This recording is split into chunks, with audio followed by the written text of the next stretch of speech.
Buhay Pilipinas, may salang tiradyo. Sa Pilipinas, usalang bay ang radyo. DZRH Nationwide at Radyo Natin Network ng Manila Broadcasting Company. Sa Pilipinas, iisa lang ang radyo. Manila Broadcasting Company.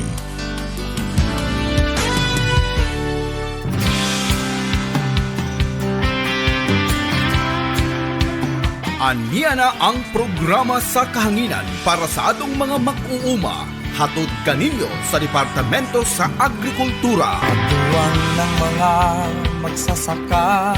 One Day on Air. Ani at kita on Corn and Cassava Production. Dadagdagan ang kaalaman sa kabuhayan. Mugiya sa matag mag-uuma ngadto sa minus wagon nga panginabuhi, pinaagi sa pag-uma sa mais o balanghoy. One Day on Air. Ani at kita on Corn and Cassava Production. O karon ang inyong makauban. Siguradong pagkain sa buong bansa. Magandang araw po sa inyong lahat.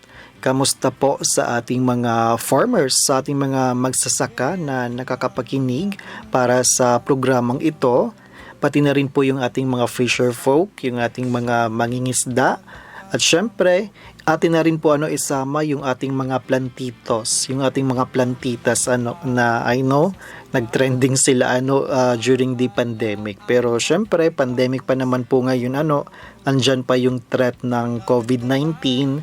So hopefully you were able to sustain po na hindi lang sa pag-umpisa, pero until now andyan pa po kayo sa pagiging plantitos at plantitas na kahit man lang into urban agriculture. Yun po yung ating in-emphasize during the pandemic, yung urban agriculture, na sa inyong mga bakuran meron kayong communal garden or vegetable garden, or meron kayong container gardening So iba-iba lang to na strategy na at least kahit nasa bakuran nyo, kaya nyo pa rin makapagtanim So yun po and I know na ilan po sa ating mga kabataan, sa ating mga youth, ilang mga LGUs, yun yung naging contest So yun yung parang naging pamaraan po nila na yung kanilang mga youth yung mga kabataan is maging produktibo during the pandemic na mag-engage into urban agriculture. So parang relate pa lang ako nito kasi nga po, for example sa Southern Leyte and other parts po dyan sa Leyte is yun po yung kanilang contest competition for the youth, lalo na po during the Linggo ng Kabataan po yung kanilang celebration for the Linggo ng Kabataan. So yung gardening contest po sa ating mga youth. Yan, syempre hindi po to ma-achieve, hindi po to maabot natin like andyan po yung tulong, yung assistance ng ating mga local agriculture offices. So sa ating mga local government units, atin po sila kamustahin, lalo na po yung ating mga provincial agriculture offices. Like dito po sa province of Biliran, sa Office of the Provincial Agriculture Services, andyan po yung ating provincial agriculturist na si Dr. Julia Sandiford. So kamusta po dyan sa ating Office of the Provincial Agriculturist, kay Ma'am Lingling, and of course sa kanyang mga staff po And isama ko na rin po yung ating mga munisipyo dito sa province of Biliran, na hopefully nakakapag-monitor po kayo ng ating bagong radio program po ng Department of Agriculture, in partnership po with Radyo Natin Naval. So yun po sa ating mga taga-Biliran province, for every Wednesday po na from 10 o'clock to 11 in the morning, 10 o'clock hanggang alas 11 po ng umaga is oras po para sa ating mga farmers, sa ating mga magsasaka, dahil po ay nakikinig po kayo ngayon sa One Day on Air, Ani at Kita on Corn Production. Kamusta po sa inyo? And ito po nga pala si inyo farmcaster na si Sangkay Nigel Custodio. So sakto po yun mga ka-1DA, lalo na po sa ating mga nakakapakinig na mga farmers, magsasaka at yung sa ating mga partners po sa mga LGUs, yung ating mga local agriculture offices, mga municipal agriculturists, mga AT, extension workers. So please be reminded po yung ating schedule na kung dito sa probinsya po ng Biliran, yung ating partner po na radio station ay ang radyo natin Naval. So every Wednesday, yung time slot po namin is from 10 o'clock until 11 o'clock po in the morning. So every Wednesday lang po kami, once a week po, at yung aming time slot is 10 o'clock until 11 o'clock in the morning. But ayun nga, I am hoping for that to kahit 1 hour lang po siya every week is andyan po yung commitment nyo, pagsuporta po in this radio program. So ngayon po ay September 8, 2021. Of course, Wednesday po ngayon that is why nakakasama po tayo for this radio program. And I think the last episode po I'm thankful na it was the first day po sa Burr month So September 1 po 'yon. And I think meron na rin po tayo mga na-discuss about sa ating mga emerging, mga may dapat concern po tayo na dapat ma-address na po in terms into corn production.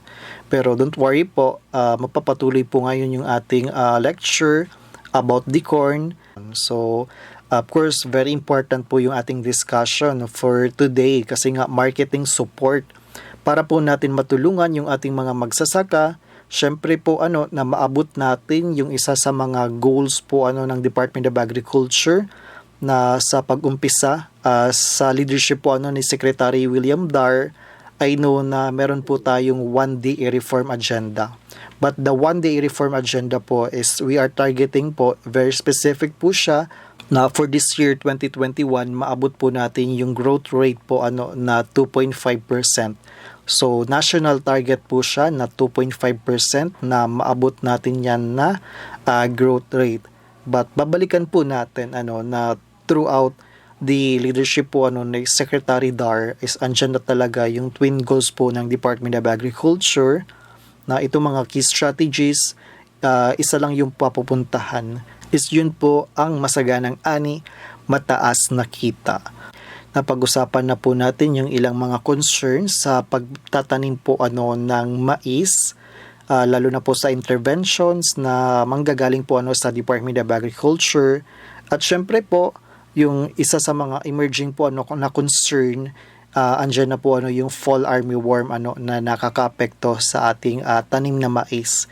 Yung FAO or fall armyworm na ilan na rin po ng mga munisipyo, I think dito rin po sa ating probinsya na apektuhan itong fall armyworm. So yun po sa isa sa mga concern.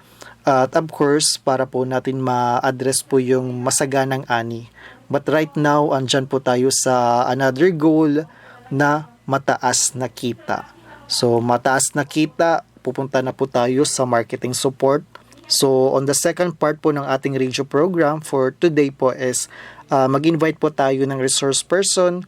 Meron po tayong makakasama po na expert resource person po na manggagaling sa Agribusiness and Marketing Assistance Division or AMAD ng Department of Agriculture. So, iyon po mga ka-1DA po kung meron po yung ating radio program for now na pwede ma-offer po or may abangan po ng ating mga listeners for today po So, marketing support po na sa mga nagtatanim po ng mais. And before tayo pumunta sa ating second part is as per instruction po ng ating management at gusto natin po emphasize, balik-balikan po natin ito pong one-day reform agenda. I think sa ating mga ibang mga stakeholders, sa ating mga local government units, or sa ating mga magsasaka is need pa maging orient, ma-brief po kung ano po ito yung tinatawag na 1DA reform agenda. So 1DA meaning unified, nagkakaisa. 1DA may synergy po among the attached agencies sa mga opisina po under the Department of Agriculture. we know naman po na hindi lang po DA, Department of Agriculture, yung aming regional office po yung nandito sa Eastern Visayas po na tumutulong sa ating mga farmers. Syempre po, meron pa po tayong mga ibang mga attached agencies like sa fisheries, nandyan yung BFAR, nandyan po yung ating PhilFIDA in terms of baka, yung Philippine Coconut Authority, yung ating Agricultural Training Institute, ATI, NMIS, yung ating plant or quarantine, yung ating PCIC, yung ating mga plant and veterinary quarantine services, yung ating NFA. So marami pa itong mga ahensya po na attach na under the Department of Agriculture. So isa yan po sa mga gusto ma-address sa ating one day reform agenda, and of course kung ano man yung mga pamaagi, mga strategies po nga dapat gawin ng ating mga LGUs, ng ating mga farmer partners po para po maabot, of course maging harmonize po maging kasama po sila sa pag-unlad po ng agriculture sector. So andito po yung ating one day reform agenda. So for now, ibabalik ko po yung ating discussion about the one day reform agenda. Maliban po sa ani at kita, isa rin po sa mga terms na madalas po natin mababanggit, mapapag-usapan ang one day reform agenda. So ito po yung one day reform agenda ni Secretary William Dar po Kasi nga po for year 2021, this year po yan is target po ng Department of Agriculture na yung agriculture sector is magkaroon po ng target growth po na around 2.5%. So yun po yung target po ng Department of Agriculture sa growth rate po for year 2021. Ma-achieve po iyang 2.5%. And that 2.5%, meron po tayong inilatag po na around 18 na key strategies, mga estratehiya po kung paano po natin maaabot yung 2.5% na para po sa ikauunlad po ng sektor panagrikultura. Siguro hindi lang po ngayon na 2021, but siguro po sa mga susunod pa po na mga taon. So atin lang po balikan na po yung 18 po or 18 po na key strategies under the one day reform agenda ni Secretary William Dar. So yung number 1 po is Bayanihan Agri-Cluster. Bayanihan Agri-Cluster. So I think familiar po kayo nito na dati kilala sa F2C2 or yung Farm and Fisheries Consolidation and Clustering. So yung ating lamang primary objective for this Bayanihan Agri-Cluster na yung ating mga farmers is maging organized. So into farmer associations po member po yung ating mga farmers sa mga association, organization or kooperatiba. Kasi nga po yun yung primary natin na target po ng mga beneficiary, yung mga grupo. Syempre po mas madali po mabigyan yung ating mga naka-group ng mga farmers kasi nga po malaki rin po yung ating ibinibigay na investments na hindi lang po for the benefit ng isa lang farmer, but kinukonsider po natin na mag-benefit po lahat ng mga farmers sa isang community, and then po ma-maximize po yung gamit ng mga interventions, lalo na po yung mga machineries, mga equipment tulad po ng tractor. Yung second po na key strategy is collective action and cooperatives development. Under this collective action or cooperatives development, target naman po natin na yung ating mga farmer groups is maging mga kooperatiba. So mga farmer co-op. Alam naman po natin na may mas malaki yung role, mas maganda yung kanyang bargaining power, or mas madali siya makapag-convince or makikipag-negotiate po sa ating mga other key players po sa agriculture sector pag yung ating mga farmers is into farmer co-op na po especially with the big markets po mga factories, mga nasa private sector, especially kung merong mga investments or mga funding po capital na magiging involved, mas maganda po yung ating mga farmer groups ay mga farmer cooperatives. Number 3 po is Province-Led Agriculture and Fisheries Extension Systems or PAFIS. For this year, na-spearhead po natin ito dito sa province ng Southern Leyte. Ito pong PAFIS naman po is one of our response po dito sa Mandanas ruling. So, I think meron na rin po tayong mga activities na kinandak para po sa province of Southern Leyte as the pilot site po nitong ating PAFIS or Province-Led Agriculture and Fisheries Extension Systems. Number 4 po is yung mobilization and empowerment of partners. Malaki pa rin po ay yung role ng private sector po sa ikakaunlad ng sektor panagrikultura. So it won't be the work lang po ng Department of Agriculture, ng mga local government units, but andyan po yung private sector. Itap po natin yung private sector sa pagbigay po ng tulong sa ating mga magsasaka. Number 5 naman po na key strategy is diversification. We are promoting po na mag-crop diversification po yung ating mga farmers, not like hindi lang po na into coconut farming lang, into rice, into fisheries, but you can explore like po yung corn, yung cassava. Pwede nyo po diba intercrop kung meron po kayong mga coconuts or kung meron din kayong rice, So yun po, pwede kayong magpalitan ng crops, ganun po. So dito po sa ating office sa Department of Agriculture, we are promoting po na into diversification po yung ating mga farmers. Syempre naman po yung ating ibang crops is into long term. I think isang cropping lang meron iba talaga na isang cropping lang po for a year. But meron naman po into 3 months lang, like yung ating mga vegetables, mga cash crops. So yun po, hopefully yung ating mga farmers i-consider po yun para po patuloy po yung income nila. Number 6 naman po is credit support.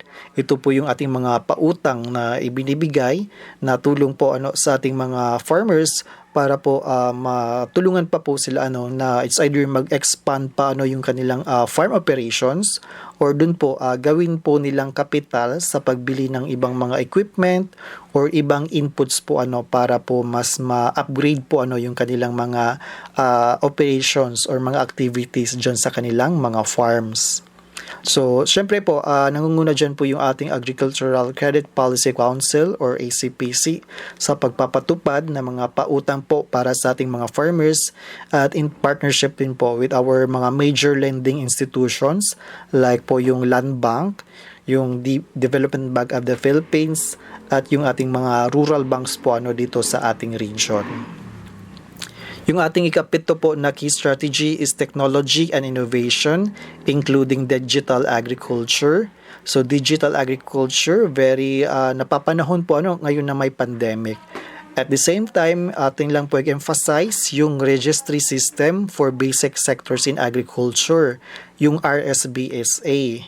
So I think yung ating mga farmers, kung nakakapakinig kayo, yung ating RSBSA is enrollment po ng ating mga farmers.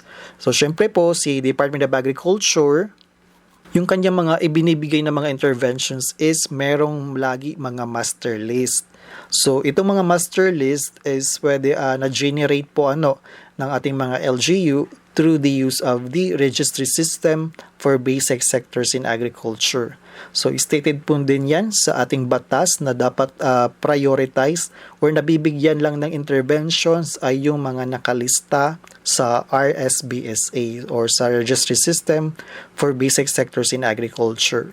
So hopefully yung ating mga farmers na nakakapakinig ngayon is rehistrado na po sa RSBSA. Pero kung hindi pa is lumapit lang po kayo sa inyong mga local agriculture offices, sa inyong MA or AT po para mabigyan po kayo ng guidance, mabigyan po kayo ng assistance ng ating pagpapa-enroll po nitong RSBSA. I know mayroon dyan mga forms na mga sa ating mga local agriculture offices.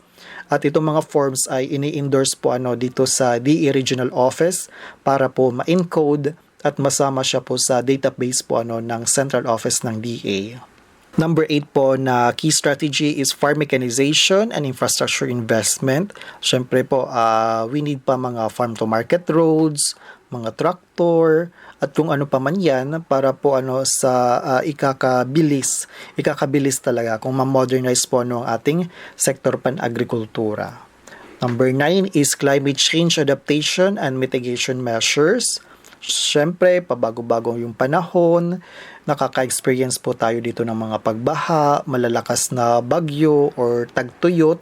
So that is why po dapat yung ating mga ina-apply na mga production technologies, mga farming technologies po is climate smart agriculture.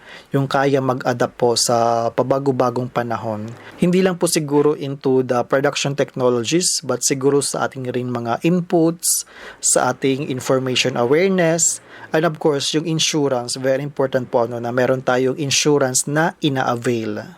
Number 10 po is food safety and regulations.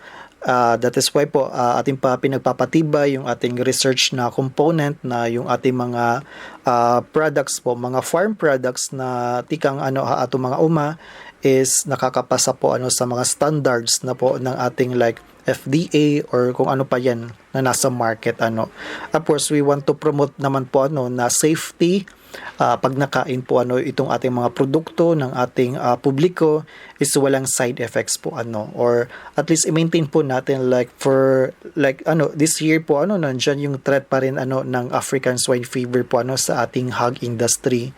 So that is why po binabantayan niya ng Department of Agriculture na walang mga double dead or walang mga baboy na positive from ASF napupunta sa merkado So isa sa mga protocols po pag mayroong tayong ASF outbreak na dapat pag namatay yung baboy is ililibing agad kasi nga meron siyang sakit So kahit hindi pa man na-establish na walang effect yung ASF virus sa tao, but syempre time to time pwede siya mag-mutate, maging iba. So mas maganda po na once ma-confirm po na positive yung baboy sa ASF ay ating agad i-dispose, ating agad ilibing po para po hindi na siya makahawa ng ibang baboy at hindi po madelikado po sa public health.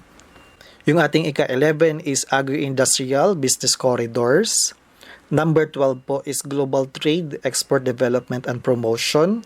And number 13, post-harvest processing and logistics and marketing support. Ika-14 po natin na key strategy is agriculture career system. Hopefully po dito sa Biliran or Southern Leyte, meron tayo mga SUCs na nagpo-produce ng magiging next na mga farmers, mga agripreneurs dito po sa ating region. Ang ating ika-15 naman po ay education and training, agribusiness management. Ika-16, youth and women engagement. Very close po itong youth and women engagement sa akin since I'm also handling yung part ng mga 4-H or yung youth programs po dito sa Department of Agriculture. And of course, sa women, andyan po yung ating gender and development. Number 17 is doing business and transparent procurement.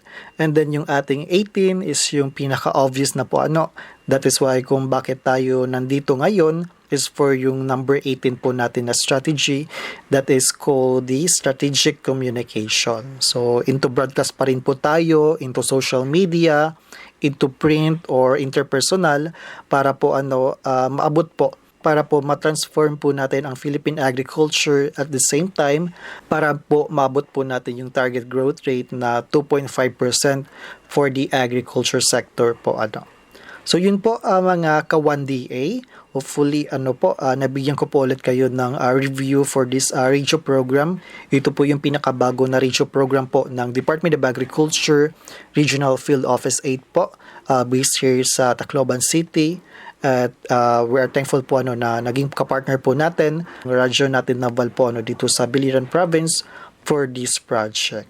Ang ating 1DA reform agenda, please take note po na pwede siya po mag-group into 4 components or groupings na andyan po yung consolidation, yung modernization, yung industrialization, and professionalization po So medyo madali kasi 4 na lang, but sa groupings lang po So consolidation, modernization, industrialization, and professionalization.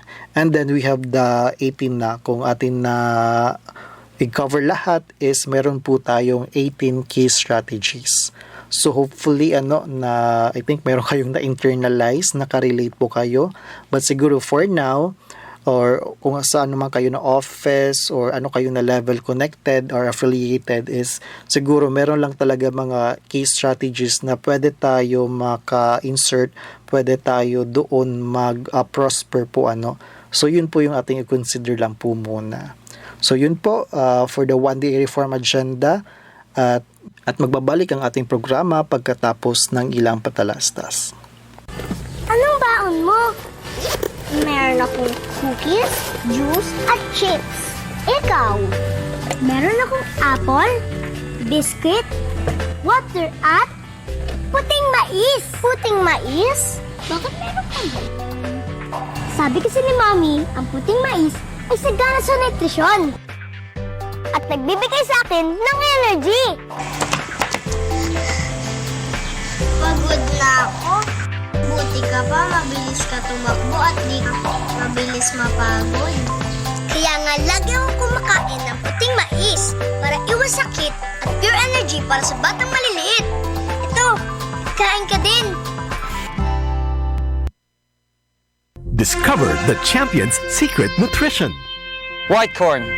Siksik sa protein at vitamins. Sagana sa carbohydrates at minerals. May sarap sustansya para sa atleta. For game time energy. For game-long stamina. Winner! White corn. Champions in nutrition. Mag-White Corn. Champion energy and stamina para sa atleta. At para sa iyo. Nagbabalik po tayo para po sa Radio Farm program na hatid sa inyo ng Department of Agriculture, Regional Field Office 8. Ito po ang One Day on Air, Ani at Kita on Corn Production. Siyempre, iyo pa rin po makakasama ang inyong farmcaster na si Sangkay Nigel Custodio dito po sa Regional Agriculture and Fisheries Information Section. As mentioned po kanina is sa ating pag-uusap, is hindi lang po na yung target po natin is masaganang ani, na okay po yung ating produce, marami po yung ating harvest po but at the end of the day, syempre po titingnan po natin kung meron po tayong mataas na kita so meron po tayong income, mayroon po tayong ganansya. So yun po naman po yung very important aspect rin pag mag-engage tayo into farming po so kino-consider naman po natin na yung ating farming, yung ating agriculture is source of income, source of livelihood. So syempre po nakadepende yan sa income na atin makukuha. So for today po is mag-focus po tayo sa marketing aspect na meron po tayong makuha na mataas na kita po So that is why we have invited po makakasama po natin ang isa sa mga resource person po sa mga technical po technical personnel po sa ating Agribusiness and Marketing Assistance Division or AMAD dito po sa Department of Agriculture Regional Office. So, overview lang po basta po mga credit assistance, marketing support, market linkage, naghahanap kayo ng bibili ng inyong produkto, at kung ano pa man yan na related po sa subject na yun po so marketing, entrepreneurship, nandyan po yung ating Agribusiness and Marketing Assistance Division or AMAD. Pwede nyo po sila makontak in this email address po na AMAD rfo8@gmail.com.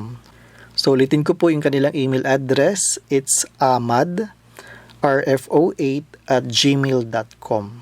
So amadrfo8@gmail.com. So ngayon po makakasama po natin yung isa sa kanilang mga technical personnel na si Mr. Joscor Gasatan po para po sa ating marketing support, entrepreneurial mindsetting po para sa ating mga corn farmers.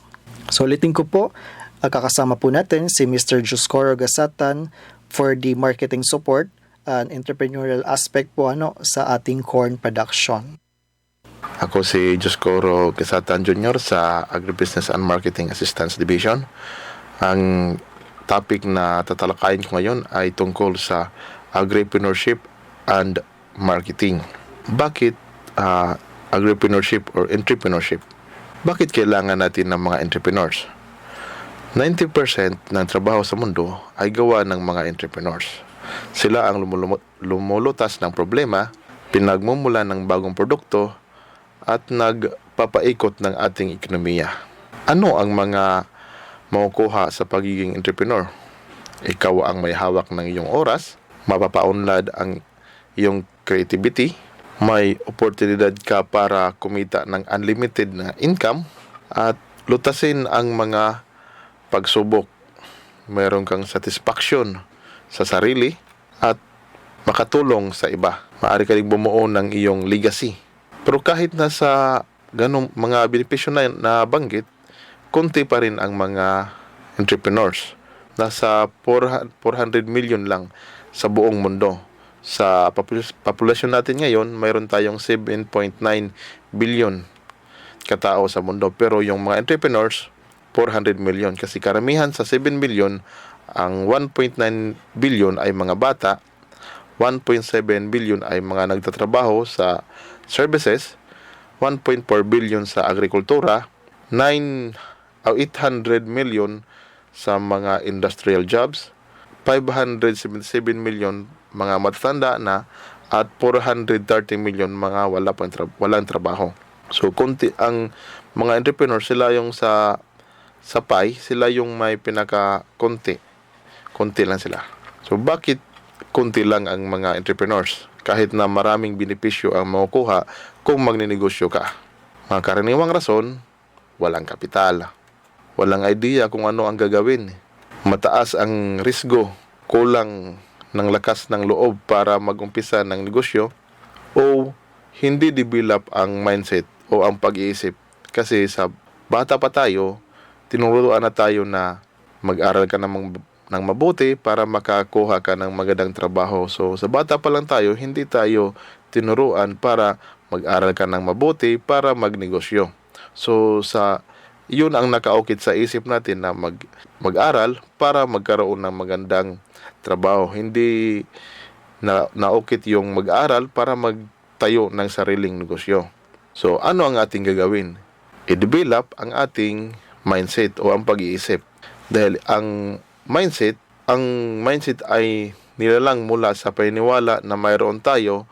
Ang pamantayan ay ang pag-asa, pag-uugali, desisyon at opinyon na ginugol natin sa pagtingin sa ating sarili, sa iba o sa buhay. Sa makatuwid, ang mindset ay pananampalataya at ang iyong paniniwala. Kung ano yung pinaniniwalaan mo, yun ang mindset mo. Kung naniniwala ka nga mag-succeed ka sa negosyo, magsasucceed ka talaga. Kung naniniwala ka nga hindi ka maganda magnegosyo, hindi para sa iyo, so hindi talaga para sa iyo kasi yun ang mindset mo.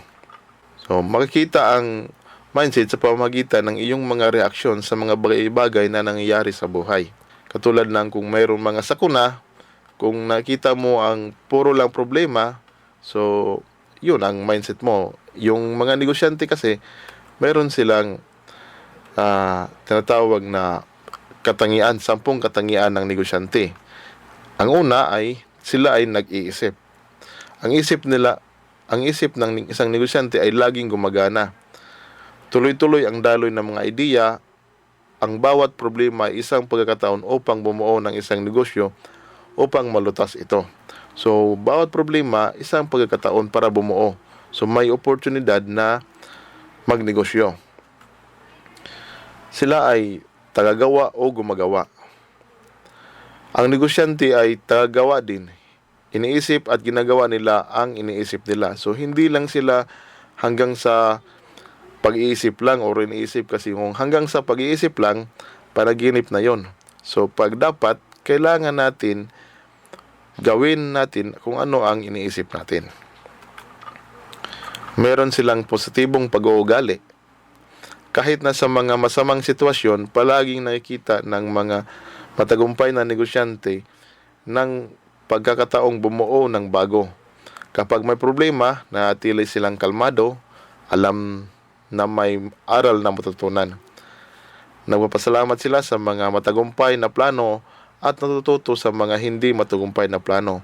Kaya positive yung pag-uugali nila. Kahit na may problema, go lang ng go. Positive din yung reaction nila. Hindi positive sa COVID, positive na pag-uugali.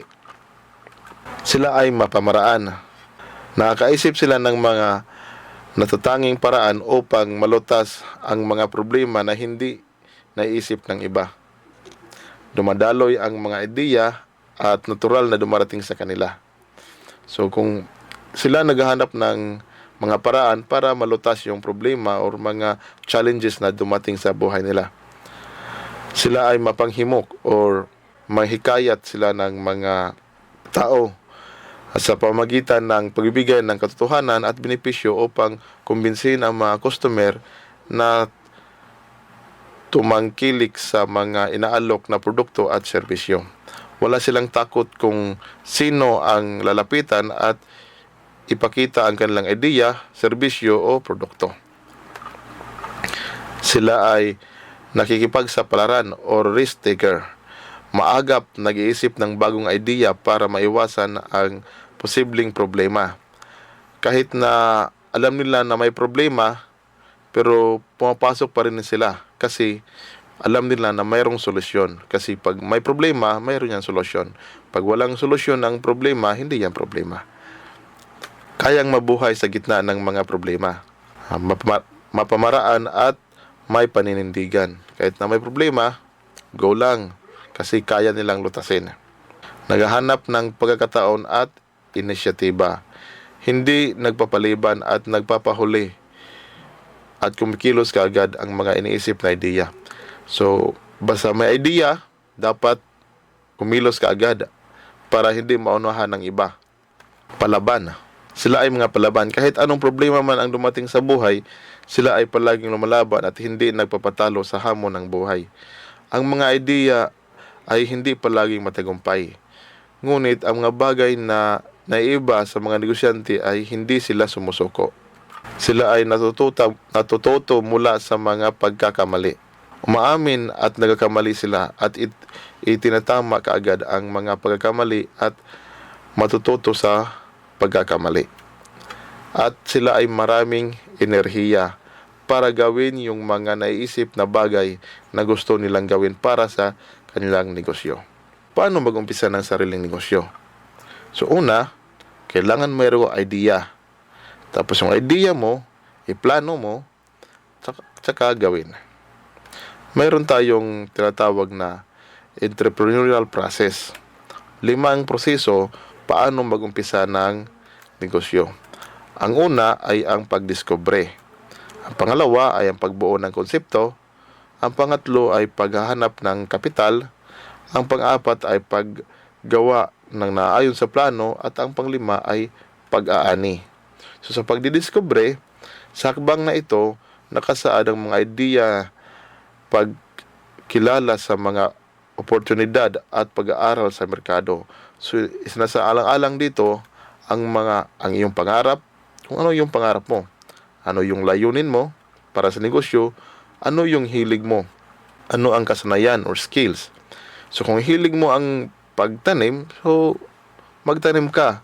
So para sa programa natin is para sa mga corn at saka sa kasaba. Kung hilig mo yung pagtatanim ng kasaba at saka corn, so magtanim ka, may pera dyan. Pero hindi lang hanggang sa pagtanim, kailangan mong maibenta din ang iyong produkto. Sa pagdiscovery, isalang-alang mo din kung sino yung bibili ng iyong produkto. May kailangan ba? Sinong nangailangan? At magkano? So, kailangan din nating masagot ang mga katanungan.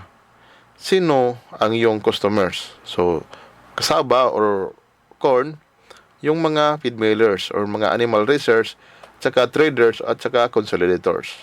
Ano ang gusto ng mga customer? So, kung corn ka, pwede yung yellow corn or tsaka white corn.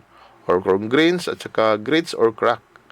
So, kung kasaba naman, pwedeng fresh, granules at saka chips. O kung industrial use ba, for food or for feeds. Depende sa pangailangan ng iyong customer. Ang pangalawa is pagbuo ng konsepto. Kailangan gumawa ng plano o business plan para makapag-umpisa ng iyong negosyo. So may idea ka kanina kung base sa mga pangailangan sa merkado or sa mga customer. So ang pangalawa is buuhin mo yung plano o ang business plan. Ang pangatlo, maghanap ka ng kapital. So, sa hakbang nito, maghanap ka ng kapital o puhunan at saka tao na magtatrabaho para sa iyong negosyo. Ang pang-apat, isagawa mo yung plano. So, mag-operate ka, gamitin ang mga kapital na naayon sa plano. So, kung ano yung nasa plano mo, yun ang susundin mo. At yung panglima, ang pag-ani. So, sa yugtong ito, magdesisyon o ang may-ari kung papalawakin pa ba niya ang negosyo o ipapatuloy na lang ang nakakaraniwang ginagawa. So, sa pag-aani, dyan ka magdesisyon kung ipapa-expand ba yung negosyo o continuous na lang o maintain. Ano ang marketing? Ang marketing ay ang mga aktibidad na sangkot mula sa pagkuha ng mga produkto pang-agrikultura sa bukid kung saan ginawa ang mga ito hanggang sa mamimili sa lugar at oras na gusto ng mamimili, sa anyo at gusto ng mga mamimili at sa halagang nais ng mamimili at makapagbayad para sa mga natanggap na produkto o serbisyo. Sa makatuwid, ito ang kabuuang proseso na nakabase sa gusto ng at pangailangan ng customer o mamimili. So, based market demand driven. So, kung ano ang kailangan sa merkado o ano yung customer, yun ang iyong iproproduce o gagawin. So, may mga gagawin sa marketing. Dapat masagot ang mga tanong na to. Una, sino ang aking mga customer? Pangalawa, ano mga produkto o serbisyo ang kinakailangan ng aking mga customer?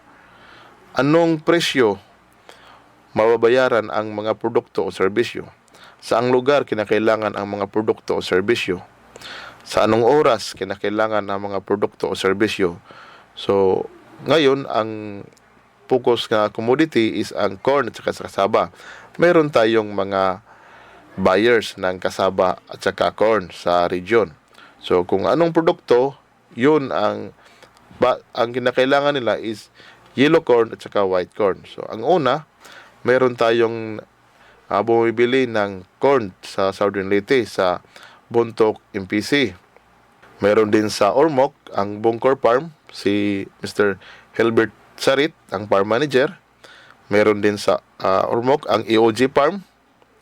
Yung sa Merida, yung GNL Piggery Farm. Sa Haro, ang Celebrity Piggery Farm.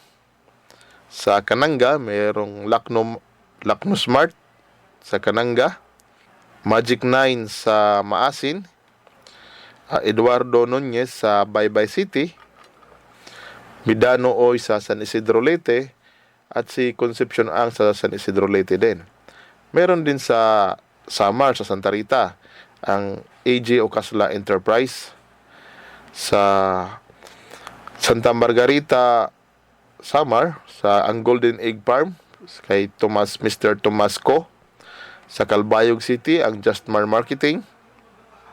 Sa Calbayog din yung Sunbik Enterprises, pero yung farm nila nasa Northern Samar, pero bumibili sila sa Calbayog at saka sa Northern Samar. Mayroong mga quality standards na nire-require yung mga buyer ng mais. Kailangan 97% pure o walang mga impurities. Dapat malinis yung mais, clean and dried, 14% moisture content. Kailangang tandaan na dapat ma-harvest yung mais sa tamang panahon para matured or high quality yung grains. Hindi yung bata pa, kasi pag bata pa, maliliit at saka madaling masira. Kailangan i-properly dried yung mga mais sa 14% moisture content at linisin gamit ang seed cleaner machine. At gumamit din ng mga bago at malinis na sako, o kahit na hindi bago, dapat matibay. Kung gagamit ng sako ng feeds o sako ng abono, kailangang labahan ito bago ito gamitin, kasi magiging source ito ng kontaminasyon at masisira yung produkto na nilalagay sa sako. So, kailangan gumamit ng malinis at matibay na sako para maiwasan na masira yung sako at saka masayang yung ang laman o matapon na yung laman. Kung i-stock man ito, dapat sa walang daga o may magandang ventilasyon ang iyong budiga. Mas maganda ring sasapi sa mga cooperative or sa mga clustering. Kanina, yung mga karamihan sa mga buyers ng bumibili ng corn at saka sa kasaba ay mga cooperative.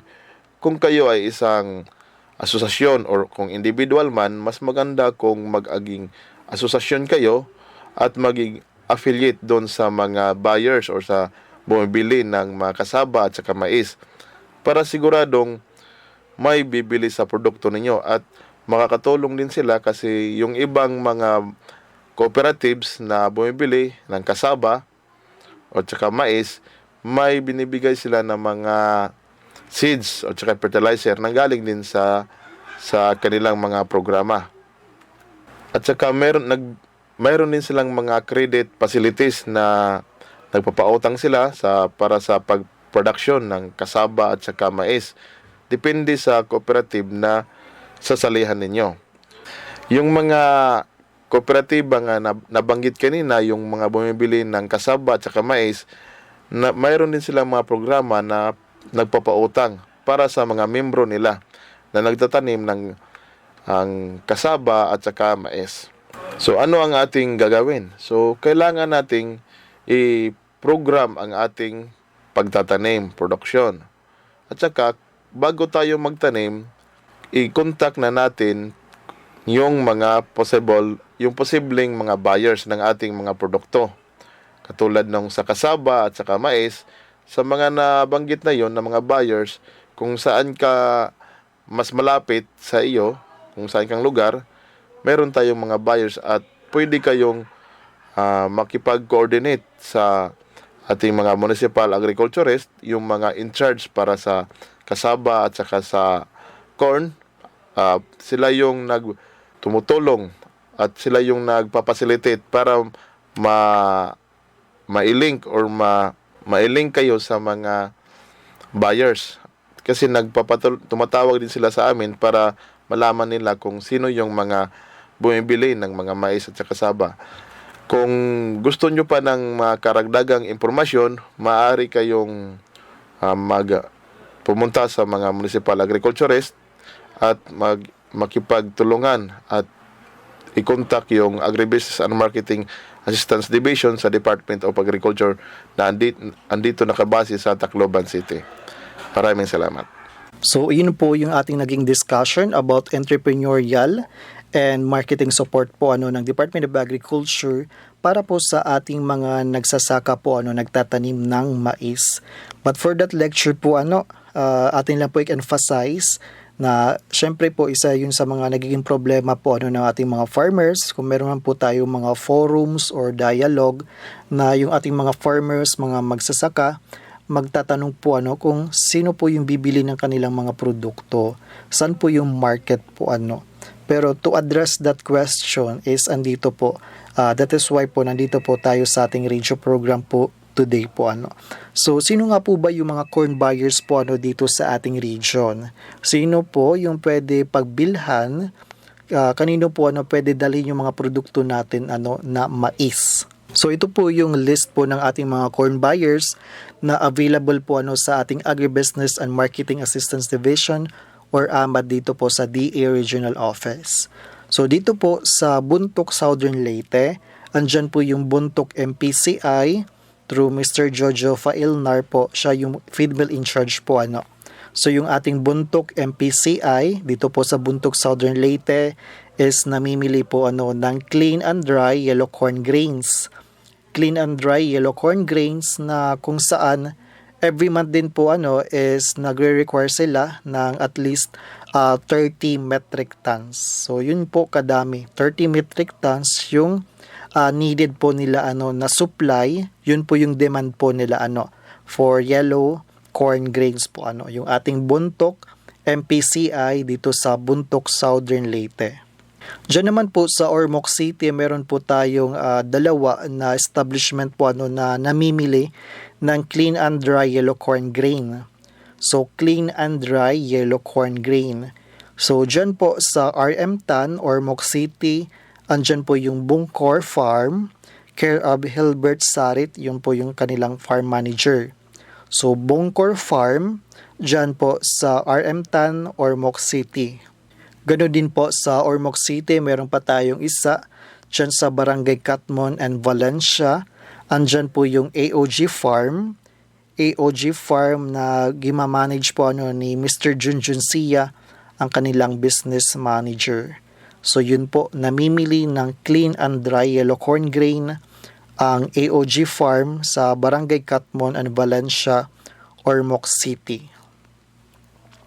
Diyan naman po sa Merida Leyte, sa Barangay Puerto Bello, Merida Leyte, namimili po ng clean and dry yellow corn grain ang GLN Piggery Farm, care of Mr. Rinaldo Inong. So dyan po sa Merida Leyte, ang GLN Piggery Farm ni Mr. Rinaldo Inong is namimili po ng clean and dry yellow corn grain na umaabot po yung kanilang monthly requirement po, yung kanilang demand is andyan po sa 12 metric tons.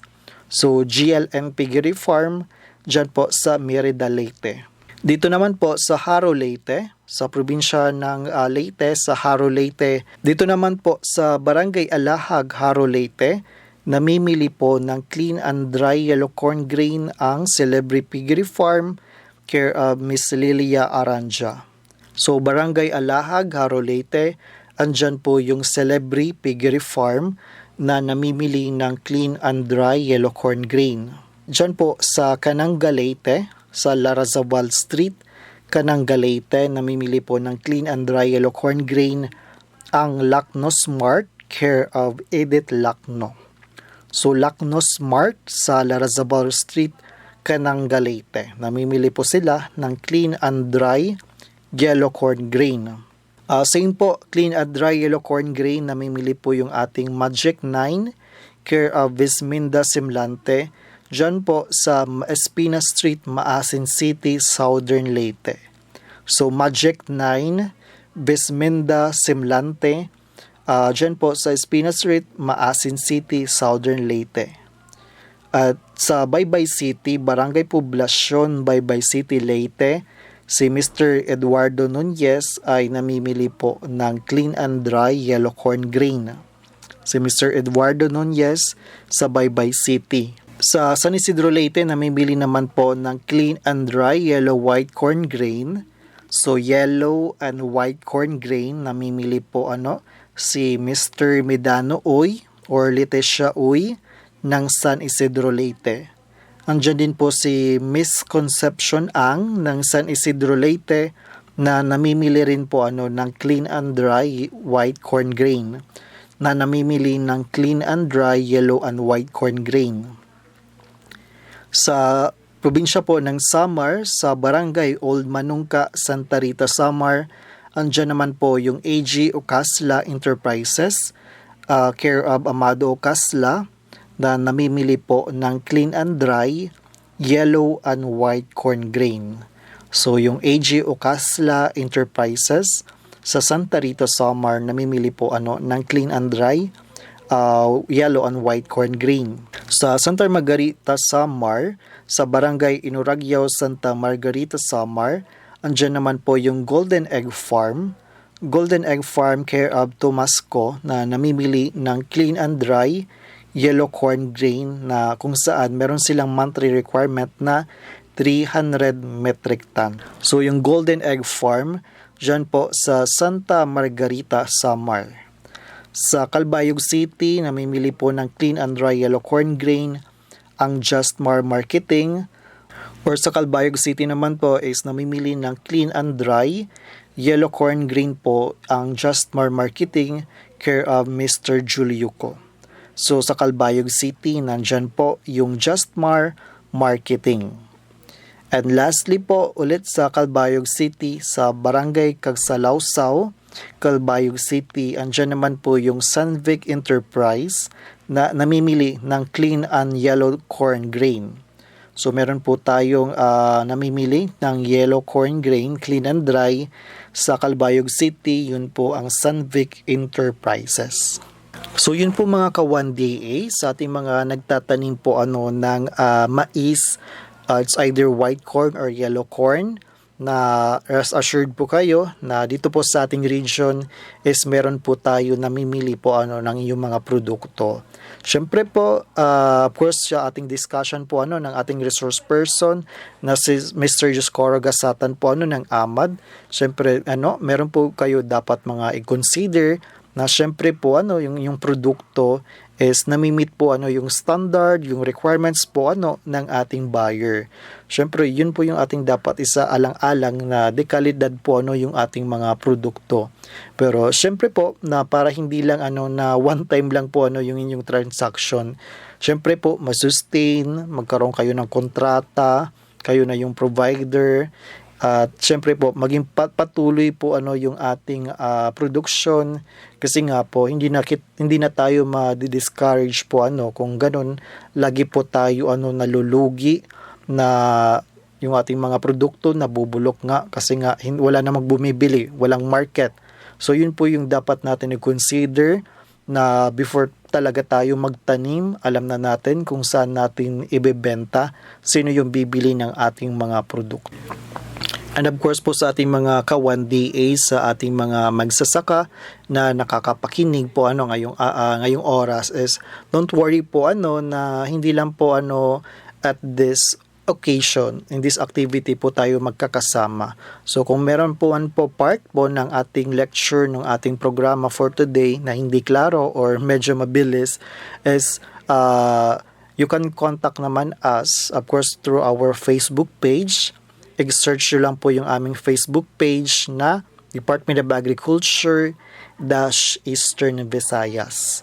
So yun po, i-search nyo lang po yung aming Facebook page Department of Agriculture Eastern Visayas. So nandun din po yung mga ibang updates, mga programs, mga services po ng Department of Agriculture, mga documentation, program announcement po So dapat talaga active tayo sa social media para po madali po yung info dissemination po ng ating mga programs. And we are also hoping na mayroon pong mga social media accounts yung ating mga farmers, mga agripreneurs po para din po na nakikita sa newsfeed at namamagnify po nagiging inform yung public na may pera talaga sa agriculture. Aside from our social media accounts, siyempre po kung meron man kayo produkto, may concern, pwede naman po kayo lumapit sa ating mga local agriculture offices. Pwede nyo puntahan ang inyong municipal agriculturist, ang inyong agricultural technologist, yung inyong AT, especially for this commodity, yung kanyang mga corn technician. And pwede din po kayo lumapit sa ating provincial agriculture offices, sa ating mga staff dyan po sa province. And of course, meron din po tayo mga tinatawag na Agricultural Program Coordinating Officers or APCO. APCO po yung ating link from the provinces, municipalities dito po sa region. Sila po yung based sa ating mga provinces, sa ating mga municipalities po. So pwede nyo po sila makontak. So yun po, i-emphasize ko lang in terms sa marketing support, sa credit, market linkage, entrepreneurship. Andyan po yung ating Agribusiness and Marketing Assistance Division para po ng Department of Agriculture para po mag-assist sa ating mga farmers. So yun po mga ka-1DA sa ating mga magsasaka, mga extension workers since nagkukulang na po tayo ng oras. So ulitin ko po for other updates, information po mga aming mga programs, mga project, i-search nyo lang po, i-follow yung aming Facebook page na Department of Agriculture Eastern Visayas. So yun po yung i-search nyo, hanapin Department of Agriculture Eastern Visayas. So pwede ninyo po kami makontak doon, mag-leave kayo ng message or sa aming mga official email addresses po So on behalf of the Department of Agriculture Regional Field Office 8 here po sa Tacloban City at sa ngalan po ang aming Regional Executive Director na si Ma'am Angel C. Enriquez, Ako po ang inyong farmcaster na si Sangkay Nigel Custudio ng Regional Agriculture and Fisheries Information Section.